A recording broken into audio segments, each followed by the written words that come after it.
नमस्कार दोस्तों, स्वागत है आपका मेरे यूट्यूब चैनल धमाका जीके पर। दोस्तों आज मैं आपको करवाने जा रही हूँ youth competition times RRB 2024 book के नए एडिशन में दिए गए प्रश्नों को। दोस्तों आरआरबी सामान्य अध्ययन रेलवे विभाग की नहीं होने वाली भर्ती परीक्षाओं के लिए बहुत ही महत्वपूर्ण है। इसमें सभी प्रश्नों को चैप्टर वाइज और टॉपिक वाइज ही कवर करवाया गया है।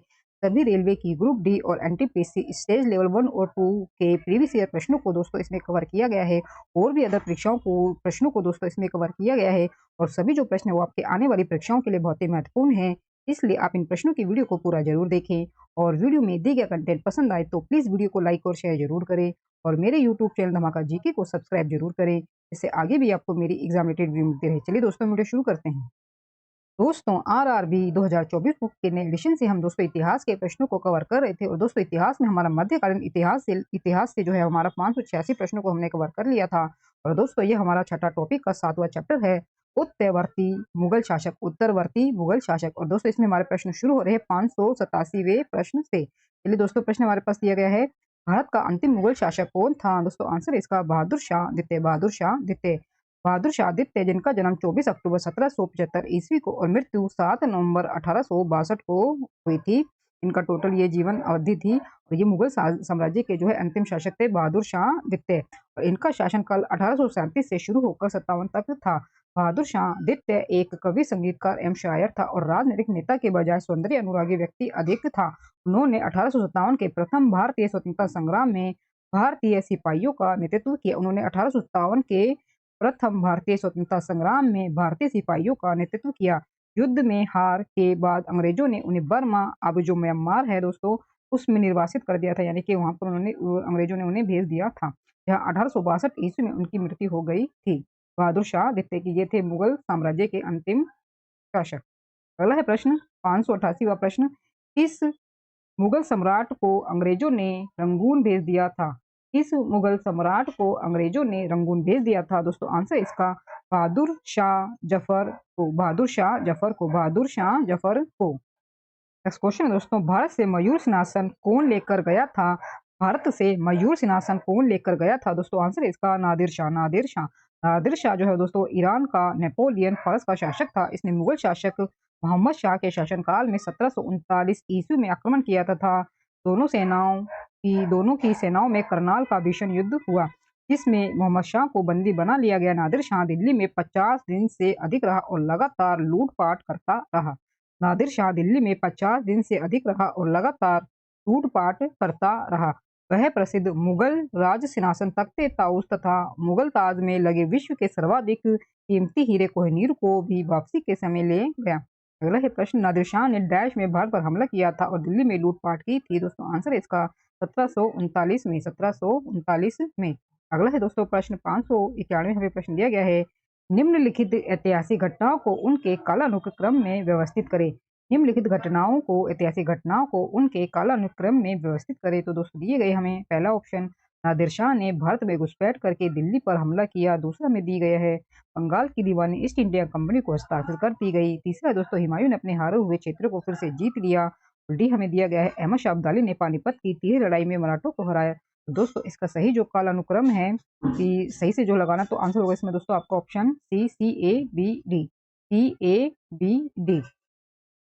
कालक्रम दोस्तों में दिए गए हैं और ऐतिहासिक घटनाएं हमारी कब कब घटित हुई थी वो हमें दी गई, हमें उसके समय के साथ। तो 22 जून 1555 को सबसे पहले हुआ था। हुमायूं ने पंजाब के सूरी शासक सिकंदर शाह सूरी को सरहिंद के युद्ध यानी कि 22 जून 1555 में पराजित कर पुनः दिल्ली के तख्त पर बैठा था। उसके बाद 1739 में ईरान फारस के सम्राट नादिर शाह ने दिल्ली पर आक्रमण किया। उस समय दिल्ली का शासक मोहम्मद शाह था। उसके बाद 14 जनवरी 1761 हमारा आता है, जिसमें है हमारा बालाजी बाजीराव के समय पानीपत का तृतीय युद्ध हुआ। 1761 को बालाजी बाजीराव के समय पानीपत का तृतीय युद्ध हुआ, जिसमें अहमद शाह अब्दाली के हाथों मराठों की हार हुई। और फिर है 12 अगस्त 1765 को जो हुई थी आपकी इलाहाबाद की प्रथम संधि, जिसमें ईस्ट इंडिया कंपनी ने मुगल बादशाह शाह आलम द्वितीय को मीर कासिम और सुजाउद्दौला की संयुक्त सेना को बक्सर के युद्ध में हराया। लॉर्ड क्लाइव ने पूर्वी प्रांतों बंगाल, बिहार और उड़ीसा की दीवानी हासिल की। 592 प्रश्न दोस्तों, अहमद शाह अब्दाली भारत में किस एशियाई देश से आया था? दोस्तों आंसर इसका अफगानिस्तान से। अहमद शाह अब्दाली भारत में एशियाई देश अफगानिस्तान से आया था। अहमद शाह ने भारत पर प्रथम आक्रमण 1748 में पंजाब पर किया, जो असफल रहा। उसने 1757 में दिल्ली पर विजय प्राप्त की। अहमद शाह अब्दाली एवं मराठों के मध्य प्रसिद्ध पानीपत का तीसरा युद्ध 14 जनवरी 1761 में हुआ, जिसमें मराठे जो है हार गए थे। अहमद शाह अब्दाली जीत गया था। पानीपत का तीसरा युद्ध 14 जनवरी 1761 हुआ था। अगला है दोस्तों हमारे पास 7वां इसका चैप्टर मध्यकालीन इतिहास में, और ये हमारा मुगल कालीन साहित्य से संबंधित प्रश्न दोस्तों हमारे शुरू हो रहे हैं। 593 प्रश्न से, तो 93 प्रश्न से प्रश्न दोस्तों किया गया है। निम्न में से कौन सी कृति मुगल भारत के इतिहास के संबंध में विचारणीय या संदर्भ योग्य नहीं है? दोस्तों आंसर है इसका शाहनामा। शाहनामा फिरदौसी द्वारा रचित शाहनामा जो है वो मुगल भारत के इतिहास के संबंध में विचारणीय नहीं है, मतलब कि ये मुगलों से संबंधित नहीं है दोस्तों। ये है आपकी महमूद गजनवी के दरबार में दोस्तों ये निवास करता था फिरदौसी, ये उसी ने लिखी थी शाहनामा।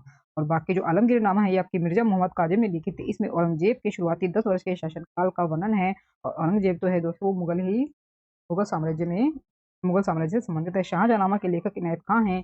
अकबरनामा के लेखक अबुल फजल हैं। और उपयुक्त तीनों ही जो कृतियां वो मुगल भारत के इतिहास के बारे में बताती है। अगला है दोस्तों प्रश्न, अकबरनामा कितनी पुस्तकों में विभाजित है? दोस्तों आंसर है इसका 3 पुस्तकों में।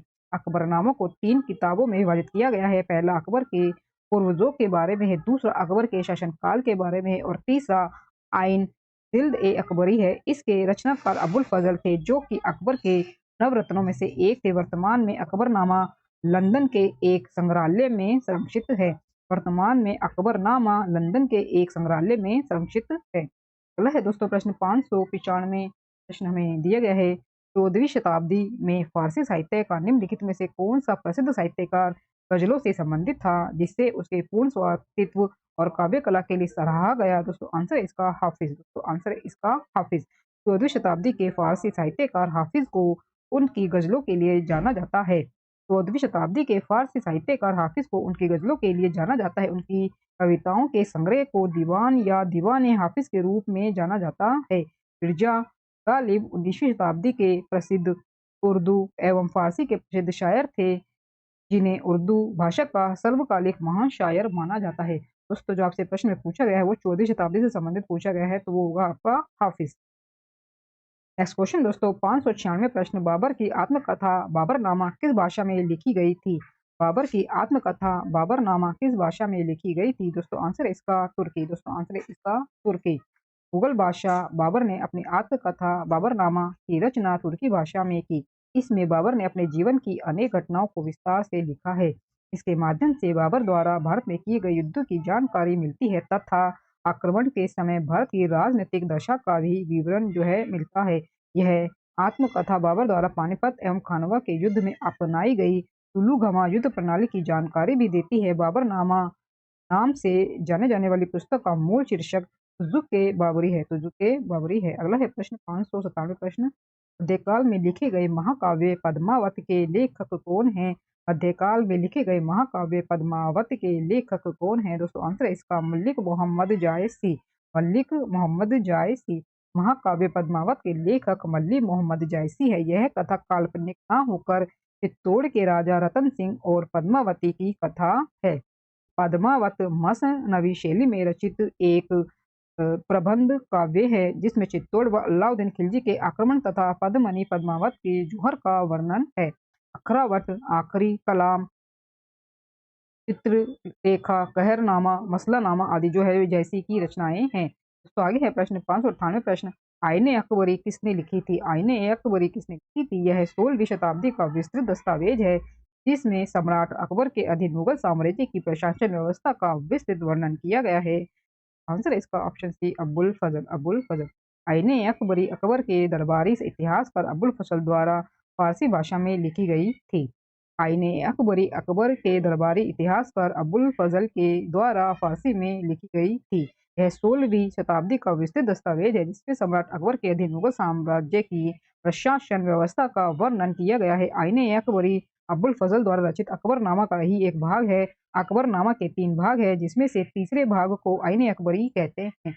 इसमें से तीसरे भाग को आईने अकबरी कहते हैं। दोस्तों आगे है प्रश्न 599 प्रश्न, हुमायूंनामा डैश के द्वारा लिखी गई थी? हुमायूंनामा डैश के द्वारा लिखी गई थी? दोस्तों आंसर है इसका गुलबदन बेगम। दोस्तों आंसर है इसका गुलबदन बेगम। हुमायूंनामा की रचना गुलबदन बेगम ने की थी, जो हुमायूं की बहन थी। इसने अकबर के आग्रह पर यह पुस्तक लिखी। तो पुस्तक में बाबर और हुमायूं के शासनकाल का विवरण और तत्कालीन समाज का उल्लेख किया गया है। इस पुस्तक में बाबर और हुमायूं के शासनकाल का विवरण और तत्कालीन समाज का उल्लेख किया गया है। 600 प्रश्न दोस्तों में दिए गए हैं। अली कुलीम सलीम और अबू तालिम कलीम डैश के शासनकाल के दौरान महत्वपूर्ण कवि थे। दोस्तों आंसर है इसका शाहजहां। दोस्तों आंसर है इसका शाहजहां। मुगल काल में फारसी साहित्य के साथ हिंदी, संस्कृत तथा उर्दू का विकास हुआ। मुगल शासक शाहजहां के शासनकाल के दौरान कवि अली कुलीम सलीम तथा अबू तालिम कलीम थे।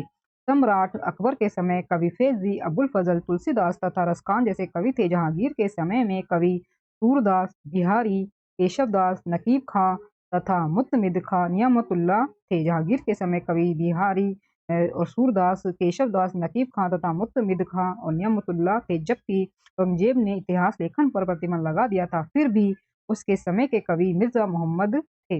अगला है दोस्तों प्रश्न 601 प्रश्न। मध्यकालीन भारत के दौरान लिखी गई किताब गीत गोविंदम के लेखक कौन है? मध्यकालीन भारत के दौरान लिखी गई किताब गीत गोविंदम के लेखक कौन है? दोस्तों आंसर है इसका जयदेव। दोस्तों आंसर है इसका जयदेव। दोस्तों हमें लेखक दिए गए हैं, रचनाएं दी गई हैं, जो इसमें है हमारी जयदेव जो लिखी थी, इसमें इन्होंने गीत गोविंदम और रति मंजरी। तुलसीदास ने दोस्तों लिखी थी रामचरितमानस, दोहावली, गीतावली, विनय पत्रिका। कबीरदास ने दोस्तों लिखी थी बीजक साखी सबद रमेनी, बीजक में साखी सबद रमेनी। और मीराबाई ने दोस्तों लिखी थी गीत गोविंद टीका और राग गोविंद, गीत गोविंद टीका और राग गोविंद। दोस्तों ये हमारा अंतिम प्रश्न है। 602 प्रश्न। मध्यकाल में भारत आने वाले यात्रियों ने अपनी जीवनी लिखी और दरबारी कवियों ने अपने राजाओं की प्रशंसा के लिए कविताएं लिखी। इन साहित्य स्रोतों को डैश कहा जाता है? मध्यकाल में भारत आने वाले यात्रियों ने अपनी जीवनी लिखी और दरबारी कवियों ने अपने राजाओं की प्रशंसा के लिए कविताएं लिखी। इन साहित्य स्रोतों को डैश कहा जाता है? दोस्तों आंसर है इसका इतिवृत्त। इतिवृत्त। मध्यकाल में यात्रियों द्वारा लिखी गई जीवनी और कविताओं को इतिवृत्त की श्रेणी में रखा जाता है। दोस्तों इसी अंतिम प्रश्न के साथ आरआरबी 2024 बुक के नए एडिशन से हमारे इतिहास से संबंधित 602 प्रश्न पूरे कवर होते हैं। दोस्तों वीडियो में दिए गए कंटेंट पसंद आया हो तो प्लीज वीडियो को लाइक और शेयर जरूर करें और मेरे यूट्यूब चैनल धमाका जीके को सब्सक्राइब जरूर करें, जिससे आगे भी आपको मेरी एग्जाम रिलेटेड वीडियो मिलती रहे। दोस्तों मिलते हैं नेक्स्ट वीडियो में टॉपिक के साथ, तब तक के लिए धन्यवाद।